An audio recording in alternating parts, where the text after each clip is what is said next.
Hey, deserving listeners. Today I'm going to do a follow-up to the Enmeshment episode that I did a while back. Famous patron Lyndon actually emailed me several questions that are very intelligent, and I thought it'd be a good opportunity to expand and elaborate on this idea of enmeshment, which is a very important concept in family therapy that we all use. This is the Psychology in Seattle podcast. I'm your host, Dr. Kirk Honda. I'm a therapist and a professor in marriage and family therapy. I thought I'd read his questions and answer them. But first, let me review enmeshment. I did a whole episode, but let me quickly review what it means. Basically, when we look at families, we see three main categories of family styles or even relationship styles. We have enmeshed, we have disengaged, and we have healthy or adaptive, and that kind of thing. So healthy and adaptive families, these families they have close bonds, but they're flexible. There's a balance between the needs of the family and the needs of the individuals. And there's relatively low anxiety about distance and closeness. For the full explanation of all this, listen to the full episode on enmeshment. But healthy families operate, they're close, but they're flexible. They understand the needs of the family. They understand the needs of the individual. Everyone tends to get their needs met. It's sort of an optimal way. And there's flexibility, like when people want to separate, that's allowed to happen. When they want to get close, that's allowed to happen. In enmeshed families, these families are over-involved. There's a pressure to conform. There's anxiety about distance. And they are inflexibly close, meaning that there's a requirement to be close, and if people try to occasionally move away from the family emotionally or physically or whatever, then there's a reaction against that. And in disengaged families, these families are inflexibly distant. They tend to be indifferent towards each other. They're detached. They're non-responsive. They don't really notice each other's needs, let alone respond to each other's needs. And when they want to be close and they want some attention, they want to reach out to each other, then the system usually reacts against that. So some people confuse enmeshment with closeness. There's a big difference between a family that's very close in a healthy way and a family that's enmeshed. So because some families they're very, very close. They talk a lot, and sometimes people will confuse that. Well, they look enmeshed to me, but it's hard to. The distinction is it flexible and is it healthy, and are people getting their needs met? Because in a close relationship family, there's good bonds. They might be really heavily involved in each other's lives. They might talk on the phone every day. They might, always go to each other's birthday parties and all that kind of thing. But, members of the family are free to occasionally move away, and there's freedom of thought, and there's not a lot of control on the individuals. In enmeshed families, they'll look very close from the outside because there's a lot of involvement. You might even be kind of jealous of how much contact they have with each other. But when you actually get to know the experience of the individuals, there's an inflexibility to it. And there's a requirement that one must conform to the family rules, so to speak. Now, the reason why families will resort to enmeshment or disengagement, for that matter, is because they're trying to preserve the love and the closeness that they feel that they can attain. So due to past traumas for everyone involved in a family, they believe that in order to have some closeness, which everyone needs, they have to establish firm rules of conformity around closeness and rigidity around that. And that movements towards individuation is a scary thing for them based on their past experiences.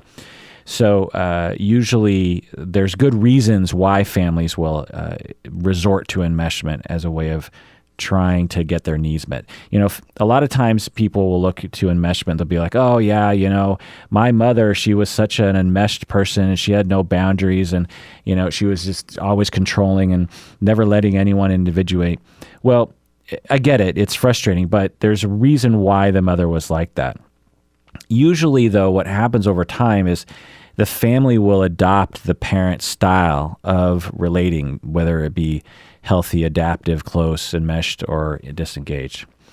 So signs of enmeshment, again, very briefly, are the parents will know a lot about the child's lives. It could be a sign of closeness, but it also could be a sign of enmeshment. Another sign is that the children will have very few secrets. At least they'll be allowed to have very few secrets. The parents might have high anxiety about what the child is doing.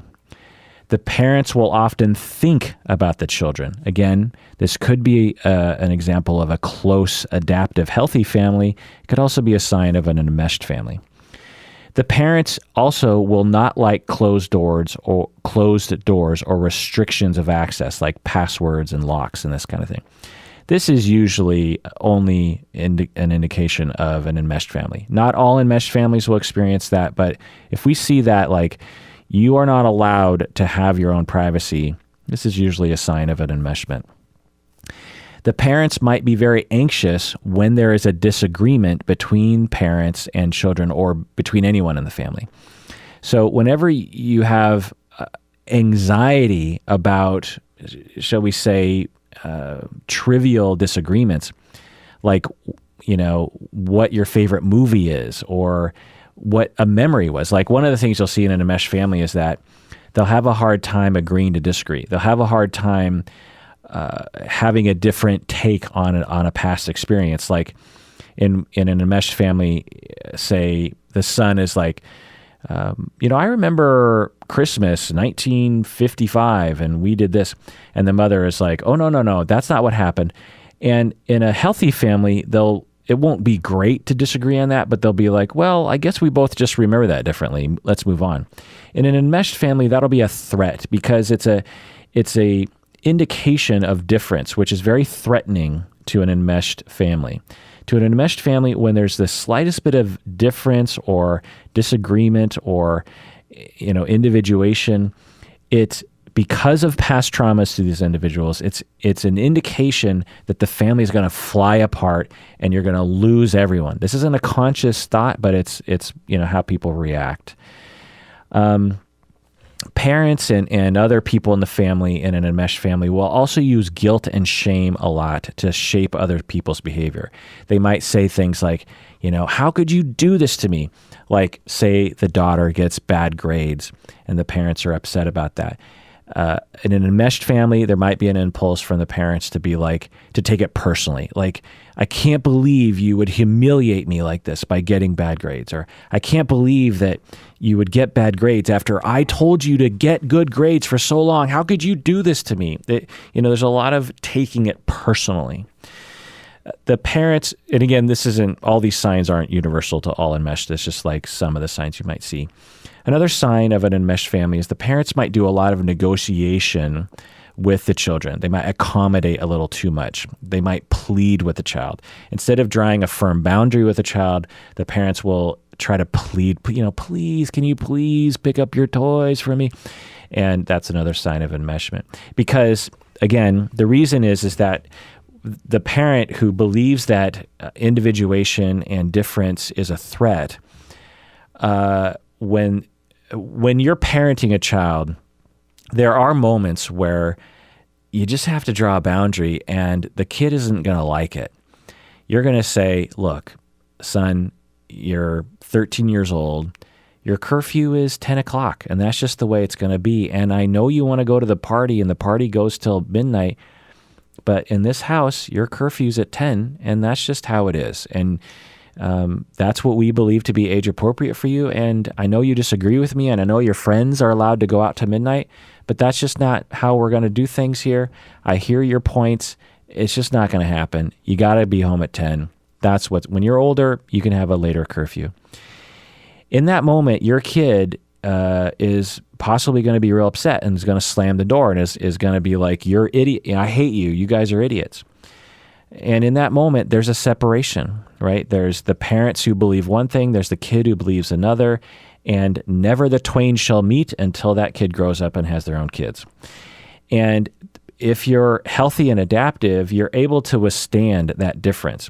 If you're enmeshed, you're not able to withstand that difference. And so you will, as a parent, be very anxious about that. And so you'll go to the kid and you'll say, son, you got to understand where I'm coming from. Please understand. There's there usually in a healthy adaptive family, there is going to be moments like that, particularly between teens and their parents, that you're just not going to see eye to eye. And you have, as a family, you have to be able to withstand that at times. Again, it's that flexibility to move away and move towards each other. To the enmeshed family, they can't stand that. They'll either plead or they'll give in. They'll just be like, okay, fine, you can go out till midnight. Another sign is the family might engage in passive aggression, like giving the silent treatment or secretly violating the child's privacy when the child tries to individuate, like breaking into the child's Facebook account, this kind of thing. There's also, in enmeshed families, you'll often see this, is there's a requirement for frequent communication. So in a close, healthy, adaptive family, there will be a lot of communication. But in an enmeshed family, that frequent communication is a requirement.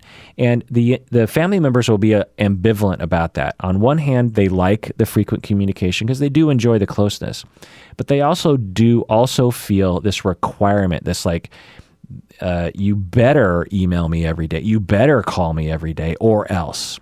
And there'll be guilt trips and all these kinds of things if you don't follow that rule.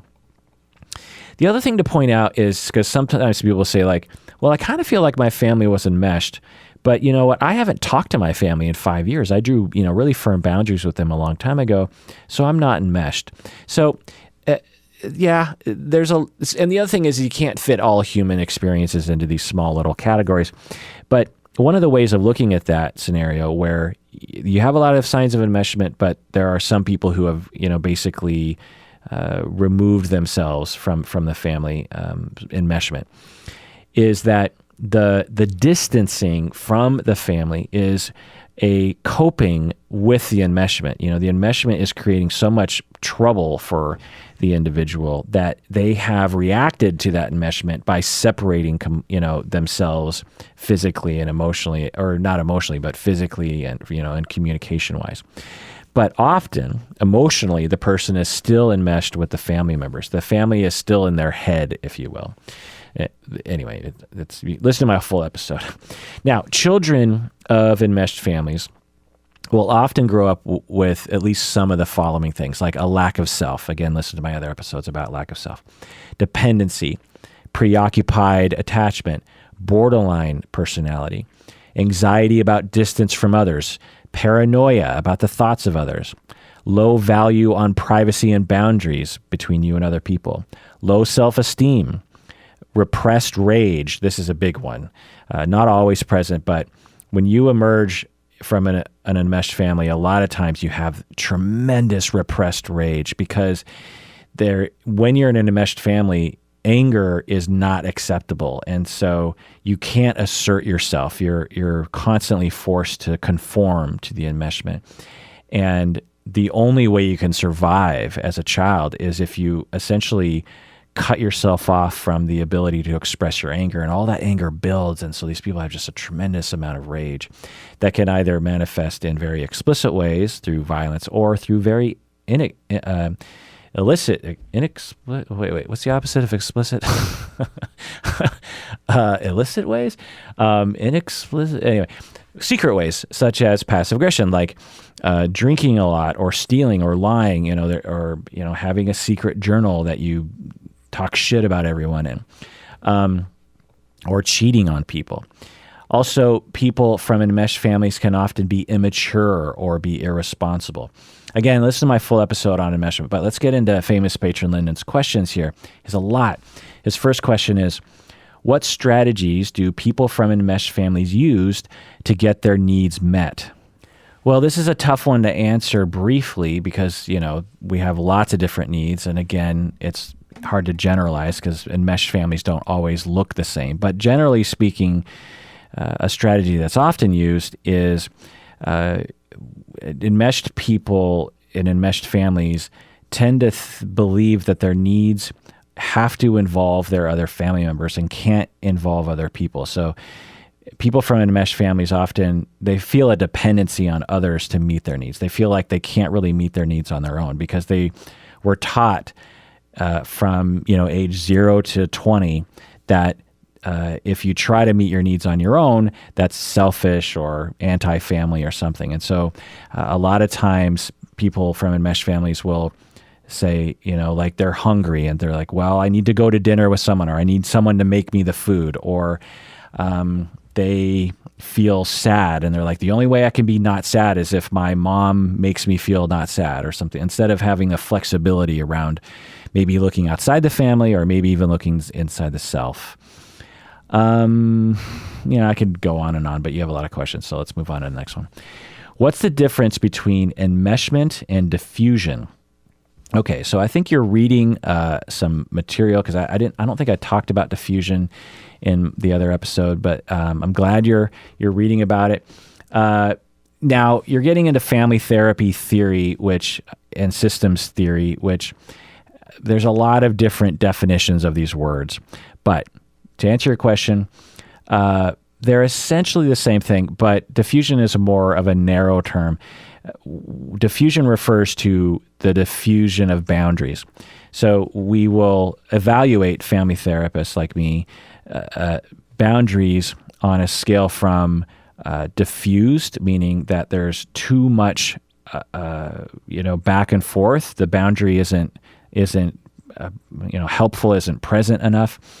And then in the middle, you have healthy and flexible, where it's permeable enough and flexible enough. And then the other end, you have what we call rigid boundaries, meaning that the boundary is inflexibly closed, which is what disengaged families are like. So, enmeshed families have diffused boundaries, is the language we would use.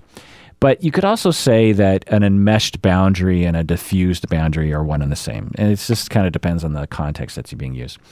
Another question you ask is, how compatible are the concepts of enmeshment and differentiation?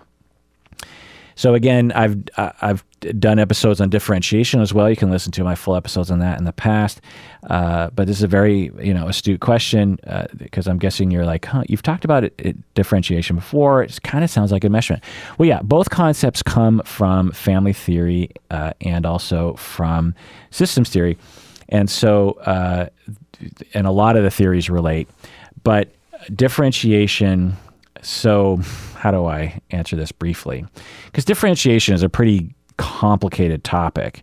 Differentiation has to do with not only boundaries between me and other people, but also the boundary between my thinking guidance system and my emotional guidance system.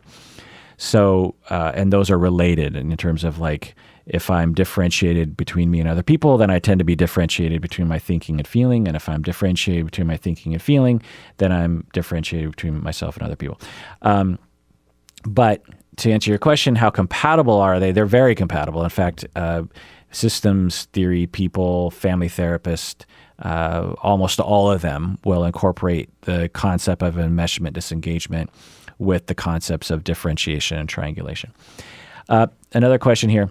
Do people from enmeshed families seek out people in life who are enmeshed or centrifugal or otherwise diffuse to try to experience a corrective experience? Again, you're really, integrating a lot of my episodes into one thing, which is very exciting to me whenever I have a student. You're not a student of mine, but you're a podcast listener. But when I'm teaching my students and my supervisees and I see them pulling together all the different threads of psychological theory and psychotherapy theory into one conceptualization, it means, a very intelligent person is at play here. And I know famous patron Lyndon, you're a very intelligent dude. And so you're doing that. You're pulling in the psychodynamic idea of a corrective experience with enmeshment and about recreation and recreation of past relationships. And also with the repetition compulsion that Freud talked about. So, yeah, but it's not always that way. So people from enmeshed families will seek, they will tend to try to recreate their past relationships, which were indicative of enmeshment, meaning that they might marry someone who is also enmeshed, and they might try to recreate an enmeshed style relationship with their children. To them, it'll look different because they are trying really hard not to create what they went through growing up. But in essence, it will be the same. And that's the tragedy of our psyches, is that when we grow up with difficulty, we tend to recreate it even when we're trying really hard not to. And the more difficult the experience we had growing up, the more likely we are to recreate it in a dysfunctional way.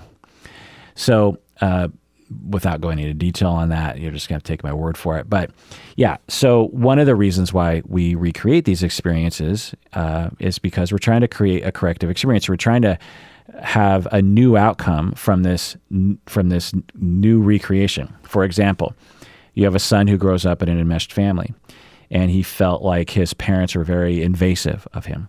And he didn't like that. So he grows up and he tries to have good boundaries with people. He meets a woman, or let's make him, a gay man. He meets another man, and his gay spouse, his husband, is also fairly invasive, but invasive in a different way, a way that he can't really detect as being similar to the way his parents invaded him. It's like, I don't know, I can't imagine an example, but just roll with me on that. And unconsciously, what this guy from this enmeshed family is trying to do is he's trying to go back to his past, recreating that relationship with a new outcome, so it can correct for the past. But because he's not really aware of what he's doing, he actually inadvertently recreates what happened in the past, and he just re-traumatizes himself.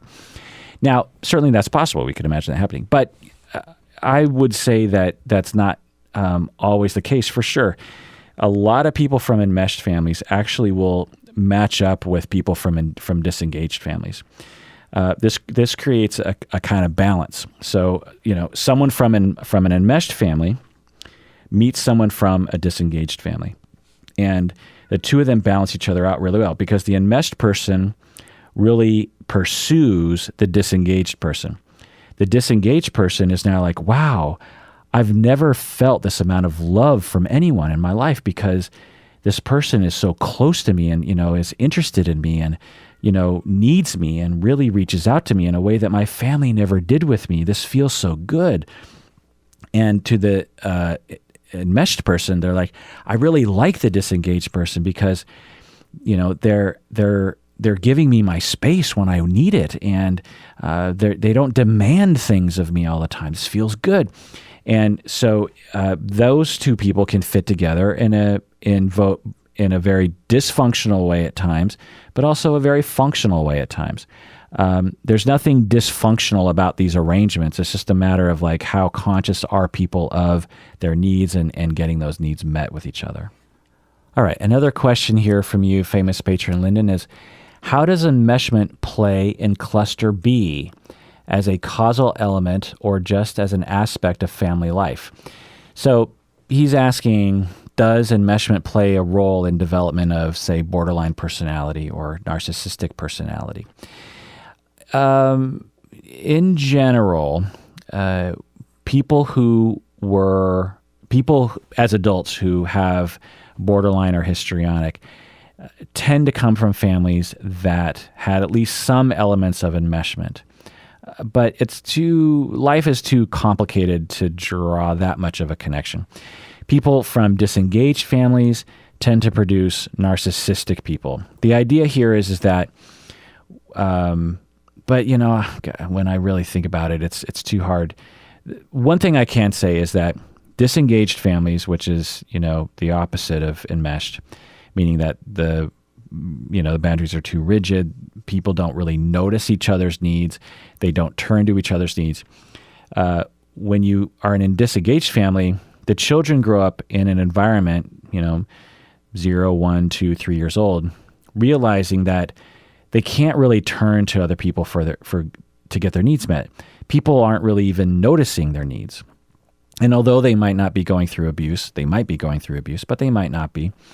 They're just like, you know what? I need to depend on myself. And through the defenses that build up, that can manifest as narcissism. That's what I'll say about that. But to go back to your question, the opposite in terms of like enmeshment, does it create borderline? Let me think about that for a second. It certainly can, for sure, but you can also develop borderline in a disengaged family as well. I will say that for all people who develop any personality disorder, in all likelihood, the family was either disengaged or enmeshed in some manner. It would be very unusual for someone to develop personality disorder in a healthy, adaptive, close family. You also ask here, how does enmeshment influence anxiety, shyness, assertiveness, etc.? Yeah, so similar to personality disorders, having anxiety, being shy, having difficulty with assertiveness can certainly be born from enmeshment, but it also can be born from disengagement. So there's no real correlation for me there. There might be some research on that, so maybe there is a signal there somewhere, but anecdotally, I don't see really a connection there. I mean, what I will say again, the more unhealthy the family, meaning the more enmeshed or disengaged they are, the more likely you are to develop things like anxiety, shyness, and assertiveness issues. You also ask, how does enmeshment work with attachment? Are they separate universes of theory, or can they be interrelated?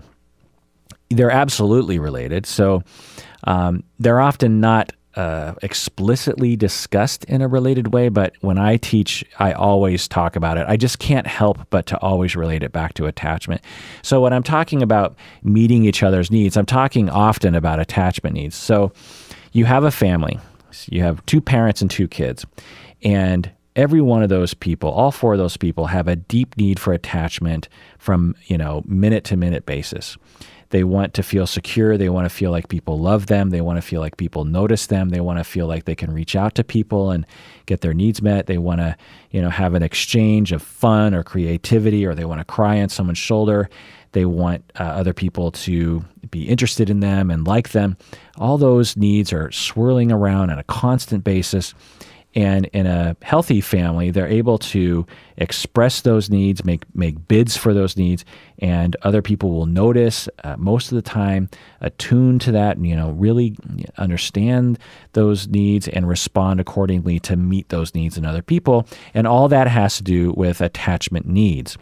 And when you have complications in that meeting of needs, or you have fears, deep fears about those needs not being met based on past experiences, you need some way of coping with that. And 2 of the general ways of coping with the fears of not getting your attachment needs met in the family is the enmeshment style or the disengaged style. So for some people, they believe that in order to get their needs met, my cat is really wanting to get her needs met right now. What do you want? Are you making a bid for attachment needs? So for some people, they decide, look, based on my past experience, I know that the only way that I can have some of my attachment needs met is if I sort of erase individuality, i.e. enmeshment. And for other people, they come to the conclusion, the only way I can get my attachment needs met is to not really feel my attachment needs, or to not really look to my family to get my attachment needs met, because it's just not going to happen. And that's the disengaged style. Next question. How do children or adult children deal with frustration of their attempts at individuation? How do they act out? How do children or adult children deal with frustration of their attempts at individuation? How do they act out? Well, that's a great question. So it has to do with what I was talking about before, is they will tend to be dependent on others. They might be very preoccupied. So as they're trying to individuate, one will feel like they're not worthy of individuating, meaning that like one of the things you might individuate is to have a career of your own, to have a home of your own, to have ideas of your own, to create something on your own. And as the impulse happens, because we all have those kind of individuation, self-fulfilling kinds of impulses, there will be all these defenses around there that built up because of the past. Like, there'll be pressures of like, you're not good enough, who are you to do that? Or, what if you make a mistake, So all these defenses will start kicking in to suppress this individuation effort. And how they might act out might be to blame other people, or to drink a lot, or to ask a lot of advice of other people and then rebel against that advice. That's sort of a dependent thing. So there's a lot of different ways, but that's what I'll say about that. What defense mechanism do enmeshed families engender in their parents and children? What defense mechanisms do enmeshed families engender in their parents and children? Yeah, so and I think I talked about that in the last question, is as you're growing up in an enmeshed family, you have needs for closeness that actually aren't being met, because when you are forced to be close, it's not actual love and closeness, right? So although enmeshed families might look like they're getting a lot of their attachment needs met, they're actually not at all, or very little, and definitely not optimally, because there's this really deep sense of like, I'm forced to be close and no one's really paying attention to me. I need to be this other person in this family in order to survive. And I need to suppress who I am in order to fit in here. And that they're not really loving me, they're loving this other version of me. And so people in enmeshed families will often leave the family with a sense that they weren't actually being loved. They don't really have that sense, or they have just fleeting senses of it. So, we need to develop defense mechanisms around that. Like, well, I'm not worthy of love, or I'm not good enough. So you might have a defense around like, I'm not good enough at things to be expected to be on my own. Self-sabotage is another, masochism is another defense mechanism that might kick in to push someone back to dependence and enmeshment. You ask another question here. How far back can the enmesh style go over the generations? Well, in perpetuity. Typically, you will see enmeshed styles be passed down through the generations for sure, but not always. But you tend to see that, and disengagement and healthy adaptive in the same way. Now, I will say, in case some people are like, wait a second, I'm confused. Very few families that I've worked with are 100% enmeshed, or 100% disengaged, or 100% healthy or adaptive. There's usually some mixture. So if you're out there thinking, well, I kind of feel like my family was kind of healthy, but also maybe kind of disengaged. Yeah, you can have both. No family is 100% one. These categories, similar to attachment styles, are just guides in terms of how to evaluate, different situations. You also ask, famous patron Lyndon, can enmeshment be situationally functional in times of great stress and displacement, for example, famine, war, etc.? So in one way of answering the question is yes, that enmeshment can be functional. Like in famine, it's like, look, we don't have time for difference right now. We have to get along. It's not a time for individuation. It's a time for survival. Yeah, you could say that. But what I would say is that, to follow the spirit of the concept, is that it might, say you have a family that's healthy and, adaptive, things are going well. Then all of a sudden there's war and famine. And say you have a 13-year-old in the family that, wants to go out on the town, wants to stay out late, wants to date, wants to, do dangerous things in the city and put the family at danger.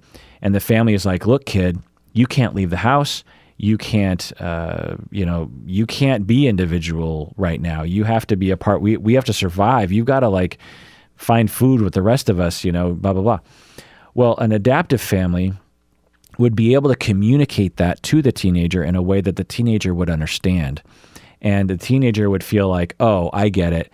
Okay, fine. I will put aside my own sort of teenage wants right now to benefit the family because because my sort of individual person is being respected because my parents are explaining it to me in a way that is respectful to me, and they're working with me on this. And so, okay, I hand myself over to the family in that way.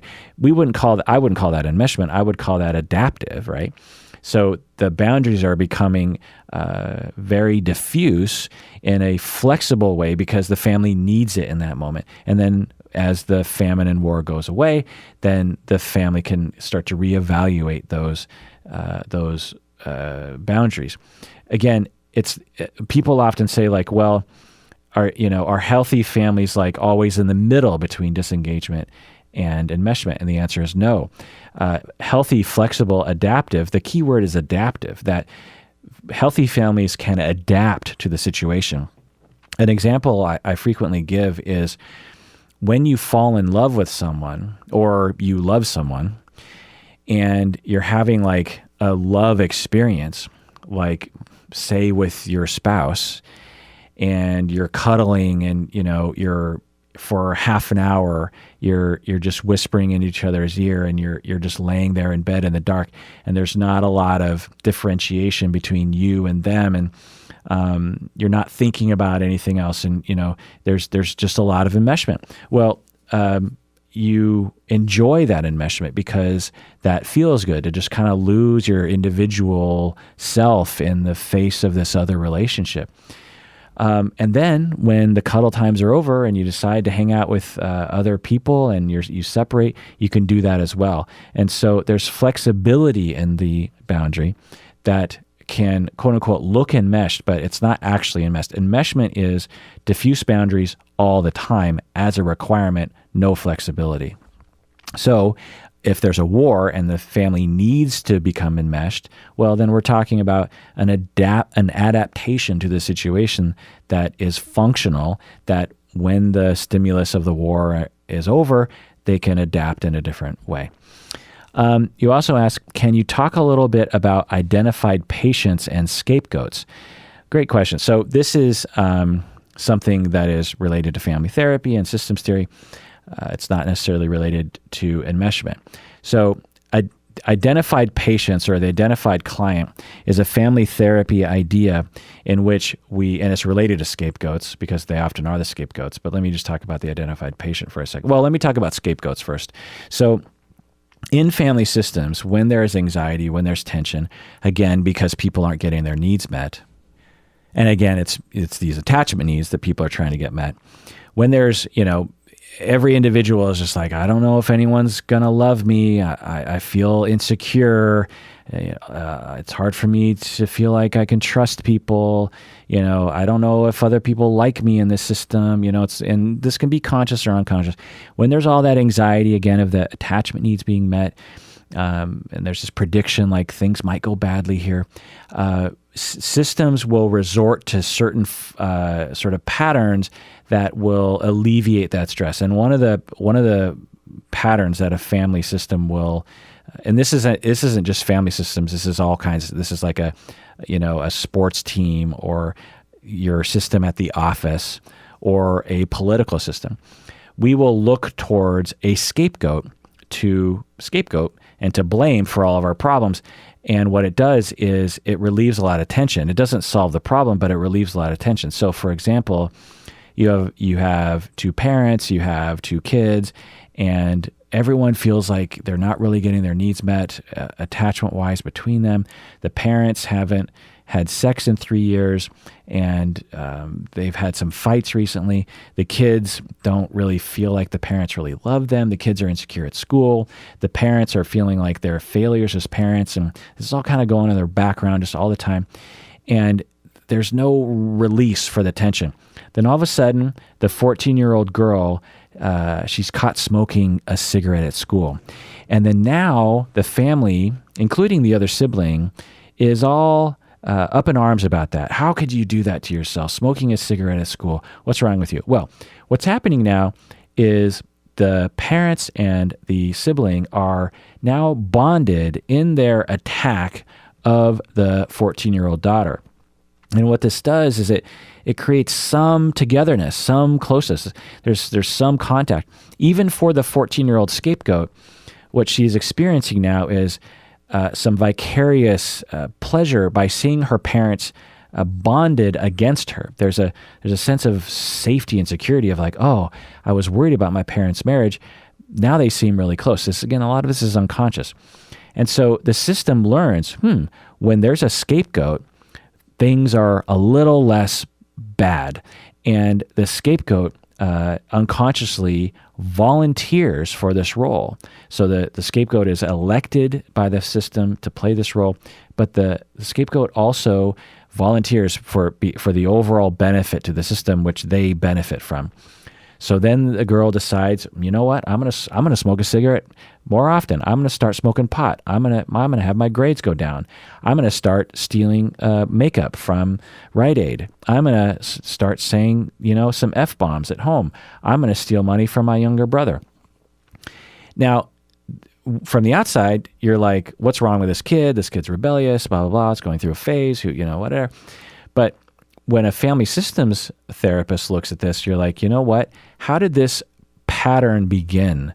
And did the family undifferentiation or the enmeshment or whatever, the lack of attachment needs being met, did that lead to the development of this routine of the scapegoat? 2 years later, the 16-year-old girl is she's breaking laws. She might be stealing cars or whatever. She's doing empirically bad things. But how did the whole pattern begin is what the family systems person is looking at. And traditionally, what, at least societally, what we do is we get the 16-year-old in individual therapy and we say, what's wrong with you? How come you're doing that? Or you send the 16-year-old to a boot camp. What a family systems person says is, no, let's look at the family system overall. What's going on here? How did we get here?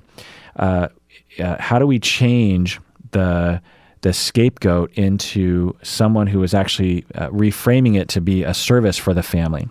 How do we bring people together? How do we get people to meet each other's needs so there's no need for a scapegoat? Because if you bring people together in an alternative way, in a way that's more functional and more adaptive, then there's no need for the scapegoat to volunteer to play that role. And there's no need to elect that person and sort of force them into that role.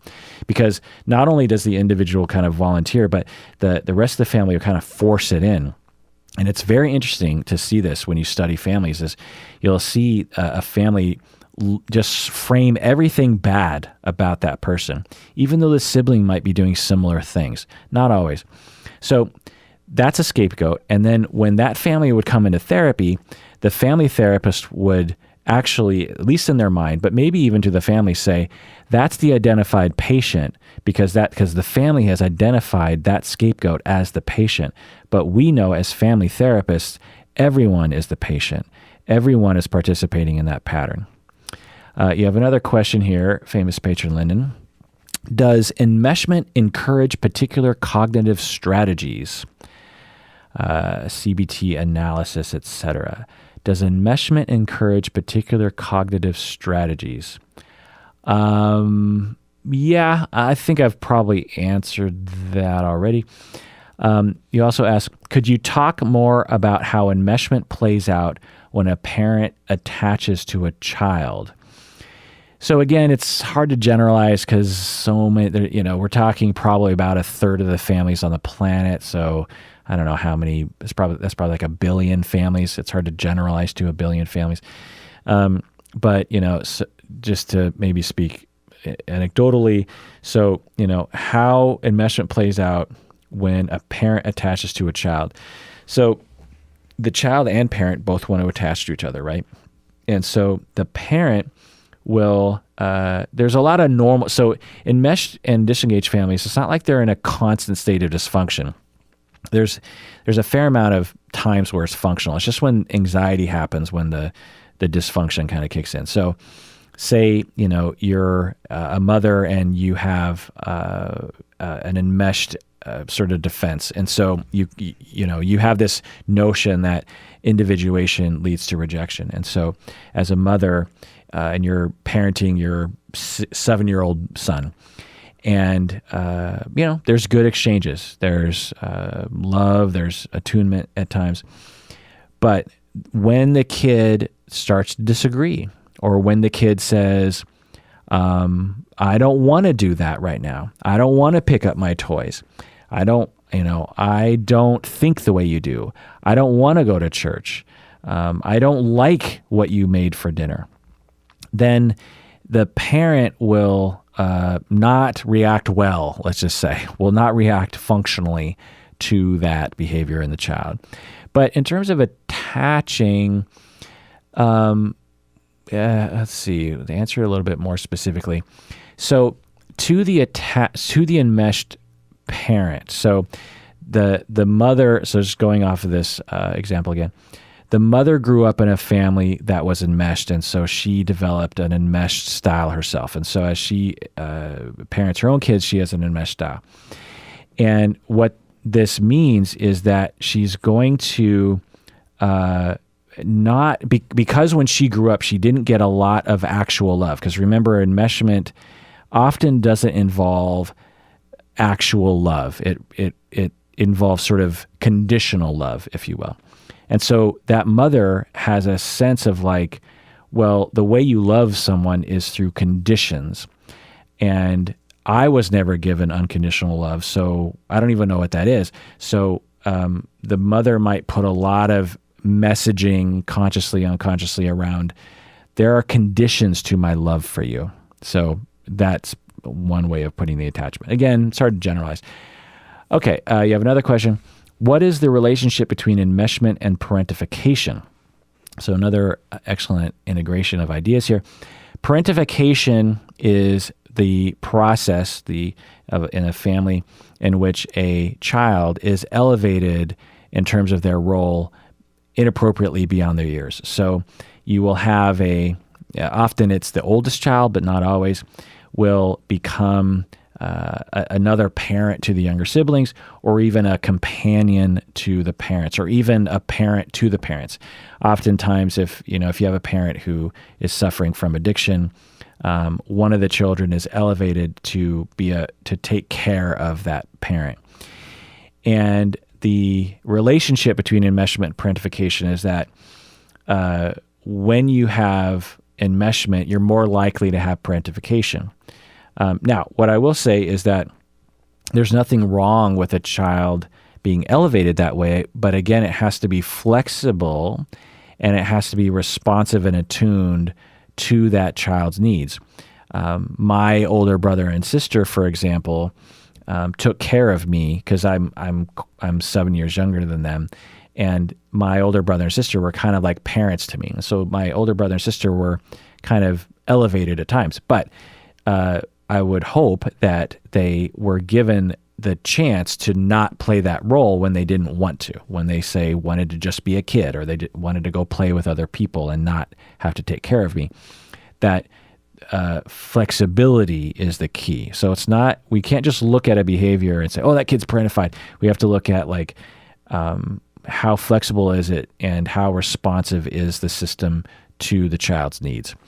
Having said that, parentification can absolutely happen in disengaged families as well. So if I thought anecdotally, I would say that enmeshed families are probably slightly more likely to involve parentification, but parentification, rigid parentification, can happen in any dysfunctional family.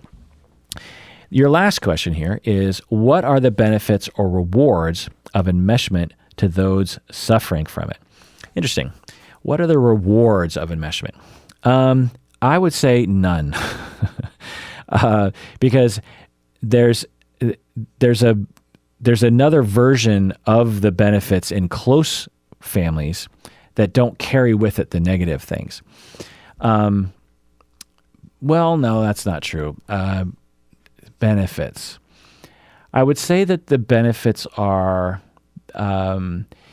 There can be a sort of identity in an enmeshed family that can be beneficial. Like when you come from an enmeshed family, a lot of times the enmeshed family will kind of think of themselves as like, it's us against the world, or no other family is as close as us. And so there's a certain benefit to that identity, I suppose, that gives some pride in the fact that you have a lot of involvement and that you can fight and still, see each other at holidays. Another benefit, I suppose, would be that people in enmeshed families tend to notice other people more in the same way that kind of preoccupied, attached people do. That's sort of a skill, that lends itself towards people skills. You might have more people skills if you come from an enmeshed family, maybe, but it's hard to generalize that. But again, if you're in a close, healthy, adaptive family, and you can have all those things too. You can have a lot of attunement and noticing of other people's feelings. You can have a lot of pride of identity of closeness in that family. It's hard to say anything uniquely beneficial about being from an enmeshed family. All right, well, I answered all of your questions, famous patron Lyndon. You're a very smart fella to even ask those questions. And people out there, let me know what you think. Did you come in from an enmeshed family? Comment below if you're on YouTube and chime in here. Did you learn anything here? Is this old news to you? What are your experiences? Did you come from a disengaged family? Did you come from a healthy, adaptive family? Let people know what that's like. And everyone, please take care of yourself because you deserve it. You really, really do.